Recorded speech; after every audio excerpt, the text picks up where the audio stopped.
5 years is a very long time as a leader of a political party. The role in Deputy Premier, I've taken that seriously and I've given it everything I possibly could have. Just 3 days after losing its Premier, New South Wales has now lost its Deputy Premier, Nationals leader John Barilaro, too. A move he says has been on the cards for some time. I turned 50 in November, maybe a bit of a midlife crisis, but I'm definitely thinking about what's next. I'm going to take some time out. I won't be running for federal politics. To suggest that you've got a new job opportunity or you'd like to move into a new political arena is not a good enough reason to abandon your electorate and start a new career, particularly during a pandemic. While Deputy Premiers aren't often national figures, John Barilaro became front-page news last year when he threatened to blow up the New South Wales coalition over a koala habitat protection bill he said was bad for farmers. The National Party will not attend joint party room. We will no longer be attending any parliamentary leadership meetings. We will be abstaining from supporting any government legislation or bills. The outgoing deputy is also tied up in an ongoing defamation lawsuit against Google and YouTuber Jordan Friendly Jordy's Shanks, which he says played a role in his decision to quit. Unbelievable, that I have to defend myself from vile and racist attacks in a social media setting by individuals and, a $1 trillion company like Google. This afternoon, Jordan Shanks responded with a statement saying after a decade of proudly advancing his own interests and blaming others for his mistakes, what a fitting way to go out.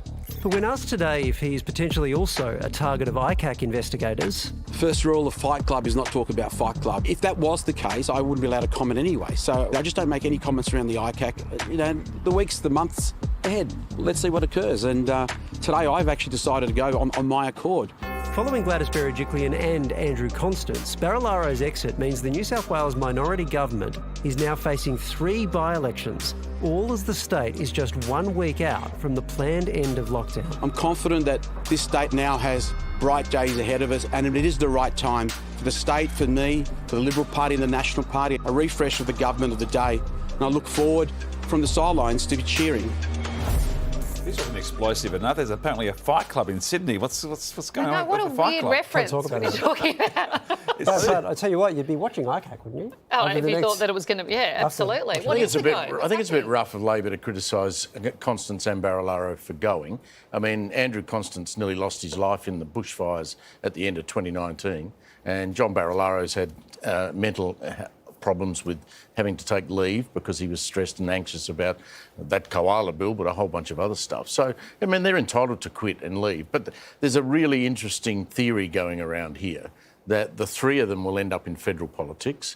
You've got a Morrison government that's only got a 1-seat majority, and you might see Gladys Berejiklian, for example, she'll deny it, stand in the seat of Warringah, Tony Abbott's old seat, which would then put her up against Zali Steggall, and that would give a seat back to Morrison. You might see Barilaro stand in Eden Monaro, he could win that. And you might see Constance stand in the seat of Bega, he could win that. What's the message of being found having corruption, hearing and then being found, if they are found guilty, that you move from state to federal politics? Well, I think Gladys is very confident that the ICAC hearing will clear her. Will that do it in time, though, for her to be able to federally... It could do. The hearings are going to start in 2 weeks' time. Right. So election in March? March, maybe? The latest? March at the earliest. Touch and go. Touch and go to be... It'd be a good tactic if it worked. With so much content online, it's sometimes hard to keep up with it all. And let's face it, who has the time? The Project YouTube has you covered with the stories that matter. Hit subscribe for a daily list of the news that you need to know.